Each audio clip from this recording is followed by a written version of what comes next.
mejor. Y hablando de cambios, ¿se acuerdan que hace unos días ¿qué fue? El senador, ¿verdad? Dijo que se presentaba una iniciativa para bajar las tasas de interés en los bancos, lo que cobraban de intereses en los bancos, que fue parte causa de que se devaluara el peso y de que subiera la bolsa, más bien de que cayera la bolsa. En fin, que el tema es que nosotros sí, efectivamente, sí sabemos lo que son los intereses, porque cuando nos llega la tarjeta y no pagamos, o sí pagamos, de todas maneras estamos pagando una cierta cantidad, pero no sabemos bien cómo funciona y cómo es que podría funcionar que se bajaran los intereses. Ahora, si ya estás pagando intereses por un préstamo, por alguna hipoteca o por una tarjeta de crédito, hoy tenemos al mero experto que nos va a ayudar a resolver este dilema. Es el doctor José Nabor Cruz Marcelo. Él es investigador del Instituto de Investigaciones Económicas de la UNAM, es doctor en economía. Bienvenido, ¿cómo estás, doctor? No, al contrario, muchas gracias, buenos días. Qué padre. A ver, primero que nada, ahora sí que bolitas y palitos. ¿Qué son los intereses? ¿Cómo funcionan? Mira, evidentemente en la economía hay dos tipos de intereses, tanto el que se ofrece en el sistema financiero, los bancos, cuando te prestan dinero, o el interés que tú puedes devengar cuando tú acumulas una cantidad de dinero en una cuenta de ahorro. O sea, uno es en contra y otro es a favor. Así es. Lo que ha venido, no solamente en México, sino en el resto de las economías en los últimos años, es que el interés que te dan por ahorrar es muy pequeño, en términos reales no pasa del 1% anual, y el interés que te cobran por prestarte, que es el crédito tradicionalmente al consumo, automotriz, hipotecario, pues se va a cifras de doble dígito, de 10, 15, 20%, dependiendo evidentemente el contrato que tú efectúes al momento de adquirir el crédito, si es una tasa fija o una tasa variable. Okay. Hay algunas, digamos, evidentemente ahora que acaba de pasar el Buen Fin, cuando hay muchas ofertas a meses sin intereses, digamos que esas pudieran ser las ofertas más convenientes para los consumidores, para los hogares, de tener ese tipo de crédito. Pero desafortunadamente el grueso del crédito que se otorga por parte del sistema financiero en este país es una tasa variable. Ejemplos muy clásicos son el automotriz y el hipotecario, donde esa va tasa fluctuando. Variable, esto es muy interesante porque eso quiere decir que si ahorita los intereses están bajos, pagas poquito, pero el día de mañana dan un subidón y pasa como en Estados Unidos que tanta gente perdió sus casas, ¿no? Que fue, sin lugar a dudas, uno de los orígenes, una de las causales de la crisis del 2008-2009, que fue un gran golpe para la economía mundial, no solamente para Estados Unidos. Sí. Pero, ¿qué toman los bancos, qué toman las unidades financieras como referencia para tasar la tasa de interés que ellos dan? Toman la tasa de interés que fija el Banco Central de un país, en este caso es Banxico, nuestro Banco Central Autónomo, quien va fijando también una tasa de interés. Esa tasa de interés que uno ve en los reportes financieros cada final de mes, Banxico decidió aumentar medio punto porcentual la tasa de interés. Esa tasa de interés se refiere exclusivamente a los bonos gubernamentales, al dinero que el país, que el gobierno pueda ofertar en el sistema bancario mundial a una tasa de interés, ya sea anualizada, quinquenal, o el bono más clásico, que es el bono a 10 años, que dice nuestro país a través de Banxico: yo te puedo ofertar un bono y la tasa de interés al bono de 10 años está casi al 10%. Entonces los bancos dicen, yo tengo que prestar por arriba de esa tasa de interés. A ver, espera, cuando dices, por ejemplo, está al 10%, ¿eso quiere decir que el dinero que te presten vas a tener que pagar un 10%? El gobierno mexicano en los bonos gubernamentales va a pagar a 10 años, está en 9.95, casi 10%. Ajá. ¿Qué ha pasado en los últimos 3 años y sobre todo en los últimos 2? Ese bono había oscilado entre el 6 y 7%. Ahorita ya casi está al 10% en los últimos 2 años. Ha habido factores externos, evidentemente, también ha habido factores internos, pero lo que tenemos al día de hoy y hacia el siguiente año, 2019, y probablemente todavía el primer semestre de 2020, es que esa tasa de interés sea elevada, que se mantenga a esos niveles, y consecuentemente, como es la referencia para el sistema financiero nacional, pues probablemente todos los préstamos, todos los créditos que se den a tasa volátil, no a tasa fija, sino a tasa volátil, van a estar en una tendencia alcista en el siguiente año y medio. Digamos, es el pronóstico reservado en función de lo que ocurra con el cambio ya de gobierno y Pero, algunas cosas internas. hoy en la mañana estaba el que será el subsecretario de Hacienda con Carlos Loret y, a ver, no pintó como que todo iba a cambiar y de hecho habló de $1 a 20 pesos, ¿no? Sí, porque al O final, sea, lo digo porque aquellos que teníamos todavía la idea de que podía bajar a 17, 18, pues ya se ve nos muy están lejano. diciendo que no. Sí, se ve muy lejano porque hay, justo en la nota del segmento anterior hablaba sobre esta parte de los aranceles que mantiene Estados Unidos. Es una guerra comercial que está entre Estados Unidos y China, es el gran factor de incertidumbre a nivel externo y que va a continuar el siguiente año. Entonces, eso te impacta toda una serie de variables macroeconómicas externas que están presionando a que la tasa de interés siga alta, siga elevada, y también están los factores internos. En parte la depreciación del tipo de cambio,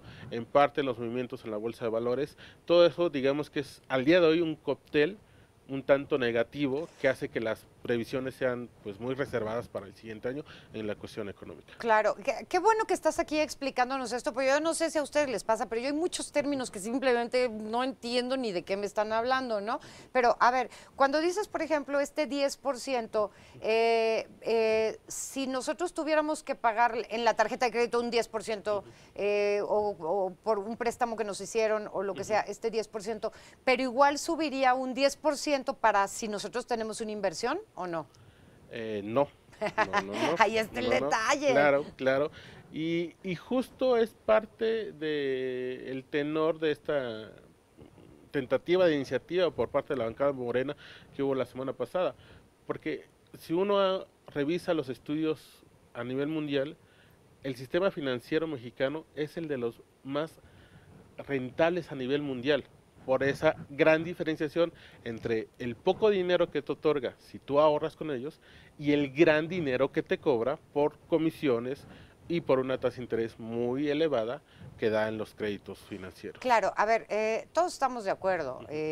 Obviamente a nadie nos gusta pagar dinero de más, ¿no? A nadie nos gusta pagar dinero, pero a nadie nos gusta darlo de más, ¿no? Claro. O sea, sentir que hay algo injusto, un trato injusto.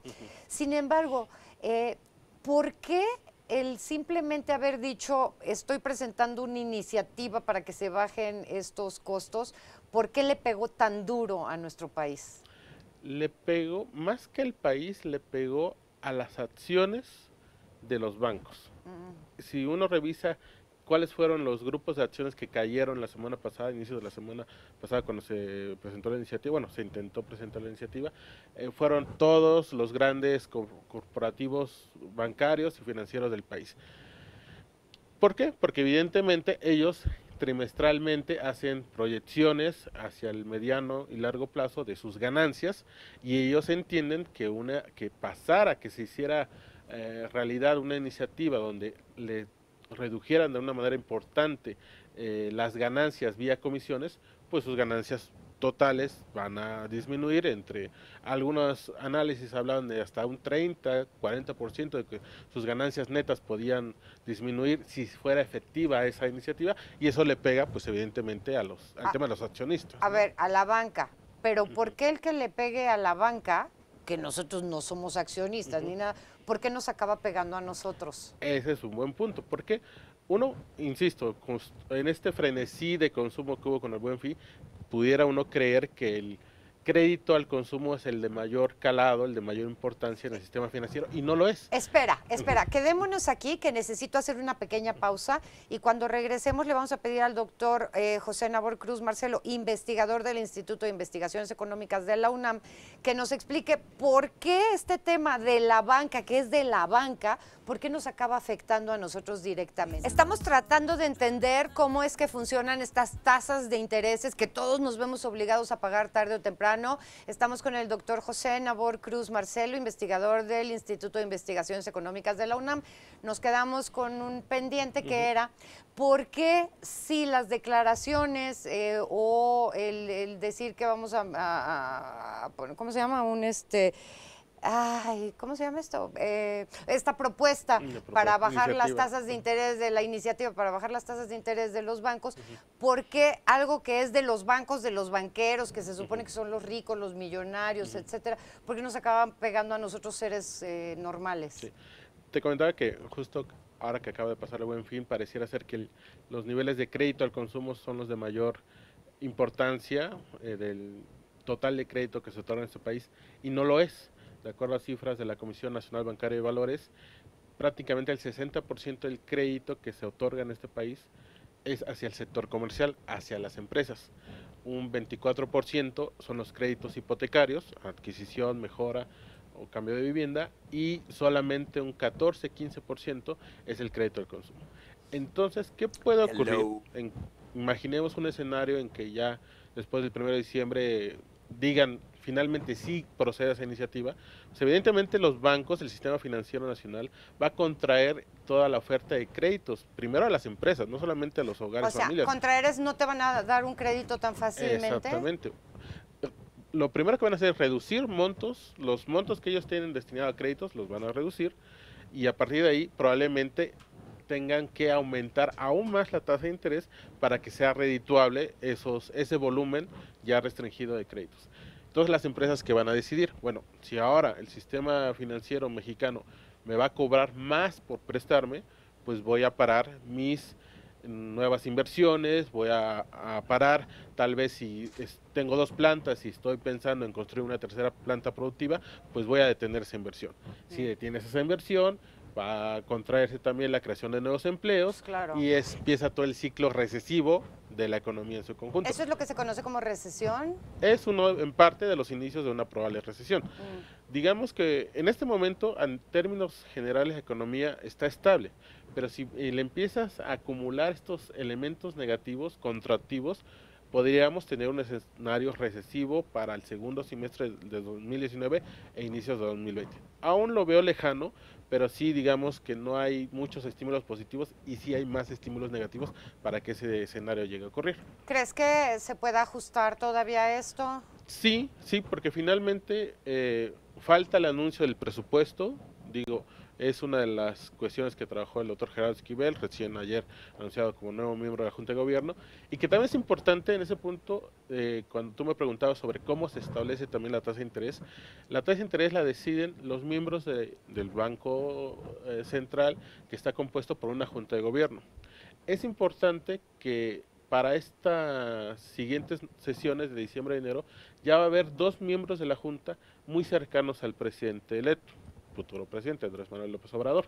En ese sentido me parece que esa combinación entre gente cercana y el nuevo gobierno puede influir positivamente en fijar tal vez ya no políticas monetarias, que es la tasa de interés, que tal vez en los primeros 3 meses o el primer semestre del siguiente año ya no anuncien más aumentos de esa tasa de interés. Sí, bueno, también que ya cuiden sus palabras, ¿no? Porque lo que hemos estado viendo claramente es que una declaración dicha así al calor de la emoción o qué sé yo, desata tormentas, ¿no? Y hay que cuidar ese tema. Ahora, ¿qué es lo que tenemos que hacer nosotros, seres comunes y corrientes? Por ejemplo, viene diciembre.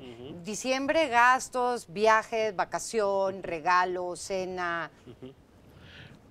Pues justo creo que a esta fecha, última semana de noviembre, es un buen momento para que los jefes de familia en casa hagan un consenso de que si tienen por ahí alguna deuda de sus tarjetas de crédito, alguna todavía mensualidad de un crédito hipotecario o automotriz, pues que destinen. La recomendación que siempre solemos hacer en el Instituto de Investigaciones Económicas de la UNAM es que para el aguinaldo, si tienen diferentes niveles de deuda, destinen al menos el 50% de su aguinaldo para liquidar o para tratar de pagar los intereses que tengan acumulados esa deuda. Sé que es tal vez suena en términos porcentuales un término importante, 50%, pero es lo más saludable, es parte de la educación financiera que seguimos un poco rezagados en los hogares, pero entender que si tenemos el aguinaldo, digo, no todos los trabajadores van a recibir aguinaldo de entrada, pero los que sí reciban y tengan un cierto nivel de endeudamiento, pues que destinen parte de ese aguinaldo a resarcir la deuda. O sea, que traten de pagar lo más que puedan de la deuda, porque si no, nos van a comer los intereses. Yo no sé si a ustedes les ha pasado, a mí sí, eso es espantoso, no sé, por decir algo, tener una deuda de, voy a poner un número, 11,000 pesos, ¿no? Como no tienes los 11,000 pesos para liquidarlos, das 1,500, ¿no? Y entonces al mes siguiente sigues debiendo esos 1,500 más los 11,000, y hay un momento en el que dices, estoy paga y paga y paga, ¿no? Me estoy quedando sin comer, me estoy quedando sin zapatos y no puedo terminar de pagar esto, y ahí es cuando la gente empieza a dejar de pagar sus deudas y empiezan los problemas. También el siguiente consejo, que no, afortunadamente, creo que después de la crisis del 2008-2009, ha habido una mejora en los niveles de endeudamiento, o sea, los morosos han disminuido dentro de los reportes del sistema financiero. Entonces, esas personas que sí tengan una deuda muy importante, la primera recomendación sería acercarse a su banco, pedir una reestructuración de la deuda y aprovechar el ingreso del aguinaldo para que en esa reestructuración de tu deuda, pues liquides, si no todo, la mayor cantidad posible del monto. Ok, la otra yo creo que tendría que ser entonces también no agarrar nada a tasa variable. Nada, ¿no? nada, sí. Porque nada, pues nada. ahorita a lo mejor pagas 2, pero ¿y si de repente pagas 9, qué vas a hacer? ¿No? Sí, así es, sí es. Y digo, ya pasó el Buen Fin, reitero, pero para los regalos, gastos que tenga que hacer en esta época de decembrina, pues que la mayoría, si no es que todo, sea con compras a meses sin interés. Sin intereses. Eso es Okay. el mayor Oye, consejo. ahora ya que te tengo aquí, que por cierto deberías de venir más seguido, porque yo no sé si a ustedes les pasa, pero hay muchos temas que son económicos que simplemente los oyes y sabes que te afectan, pero no sabes cómo realmente.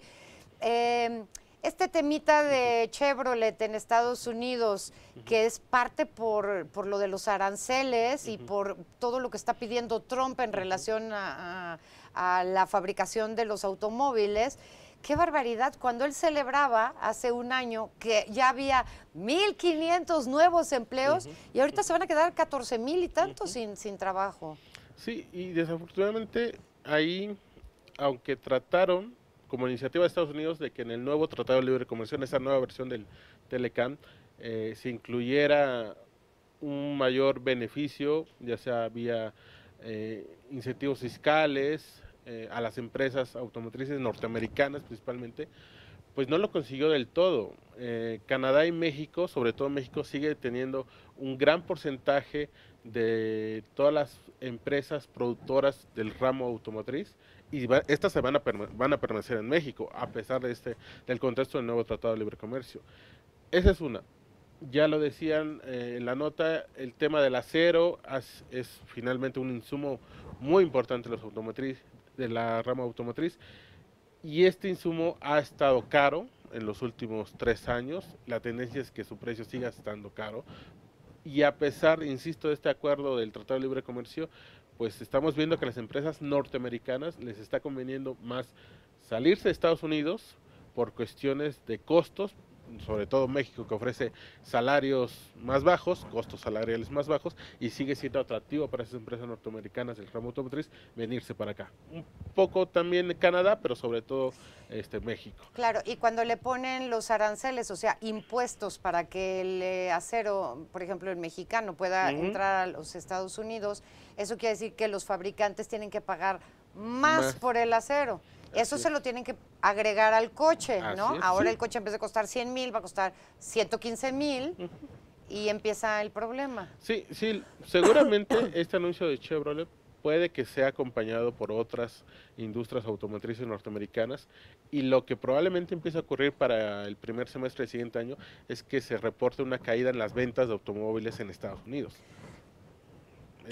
Y cuando empiece a dejar de haber trabajo para los americanos, a ver qué hacen ahora con este señor. Sí, porque finalmente el voto duro de Donald Trump es la parte central norteamericana, y es donde casi siempre el 70-80% de la industria automotriz está alojada en esos estados. Claro. Entonces, si empieza a incrementarse el desempleo, evidentemente el voto pro-Trump va a ir disminuyendo en los siguientes 2 años que quedan de su gobierno. Claro. Lo que hemos podido apreciar, sobre todo estos 2 años que hemos estado tan al pendiente y que escuchamos constantemente cómo fue la negociación del Tratado de Libre Comercio, es que todo nos termina pegando de una u otra manera. Claro. Los migrantes, ¿Crees que nos acaben pegando económicamente? Tal vez económicamente no, porque finalmente es una población muy pequeña y muy focalizada. Digo, en cuanto a que te generen costos extras. Oye, al país, no Al hablemos país, de Tijuana, sí. ¿no? Pero en términos políticos, sí puede haber una afectación en términos políticos que después le pegue a la parte económica. Finalmente, este tema de los migrantes que tenemos en las últimas semanas va muy ligado al tema del muro. Le han negado en los 2 años, los 2 primeros años de gobierno de Trump, financiamiento al muro. Probablemente ahora sí se lo vayan a otorgar. Obviamente, después de ver todo lo que está pasando ahí, ¿qué creen que va a decir la gente? Sí, que construya el muro, ya denle el dinero, por favor. Bueno, pues así están las cosas. Ven más seguido, ¿no? Claro que sí, encantado. Sí. Muchas gracias, doctor. Es el doctor José Nabor Cruz Marcelo, investigador del Instituto de Investigaciones Económicas de la UNAM.